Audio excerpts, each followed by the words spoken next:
Oh, and I haven't even gotten to the toxic atmosphere of the Vatican Bank. It has been a source of scandals since the late 1960s, especially in the late 70s. If you've seen the movie Godfather 3, they allude to it. Of course, it's made in Hollywood. It's not fully accurate, but it gives you a little peek of what's going on. You see, the Vatican Bank is an independent bank that's not regulated like all other banks in Europe. It's an independent city-state bank. If you're a drug dealer, if you're a human trafficker, if you're the head of the mafia in Sicilia or anywhere in the world, you want so bad for there to be a bank in the world that's not regulated and audited. That bank is called the Vatican Bank, and it's been a source of scandal. A truly godly pope will have to figure out how the Vatican will continue to exist and function without this constant source of scandal, which is the Vatican Bank. We have seen Cardinal Pell. We have seen trials. We've seen the Pope get involved in trials of his own cardinals. Cardinal Coco Pomerio, Cardinal Pell, who was assigned prefect of the Congregation for the Economy to audit. He began to uncover things, Cardinal Pell.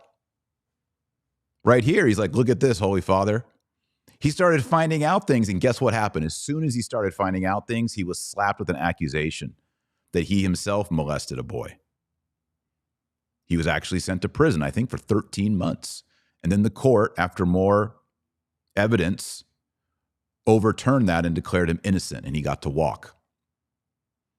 But everyone noticed how odd it is that just as soon as Cardinal Pell began to speak out, boom, he got slapped with a clerical abuse accusation.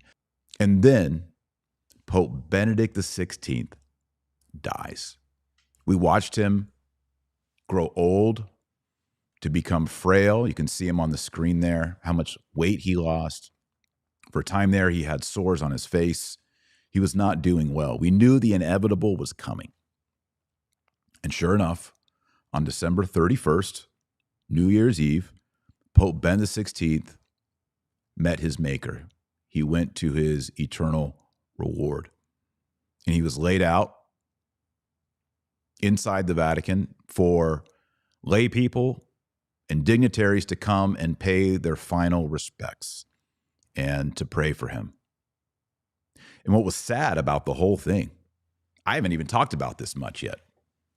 The funeral and all the ceremonies was a disgrace.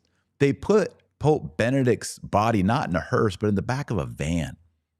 There was no saluting. There was no dignity. There was no honor. It seemed that the Vatican and Pope Francis the entire time were downplaying the events of the funeral and his death.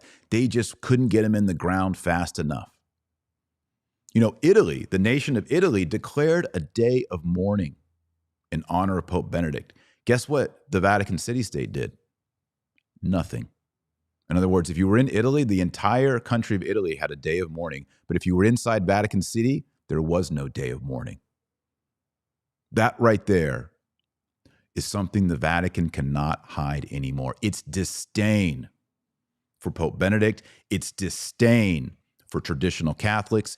It's disdain for the traditional Latin Mass. Do I even need to go into Traditionis Custodes and how Pope Francis has restricted traditional Latin Mass, restricted traditional orders, restricted traditional priests, bishops, and cardinals? It is a toxic atmosphere inside the Vatican. And it has been created and nurtured by the San Colin Mafia and their puppet candidate, Francis Bergoglio. And I've had enough. And you've had enough. Watching how disgraceful they were with the demise and death and burial and funeral rites of Pope Benedict is just the cherry on top.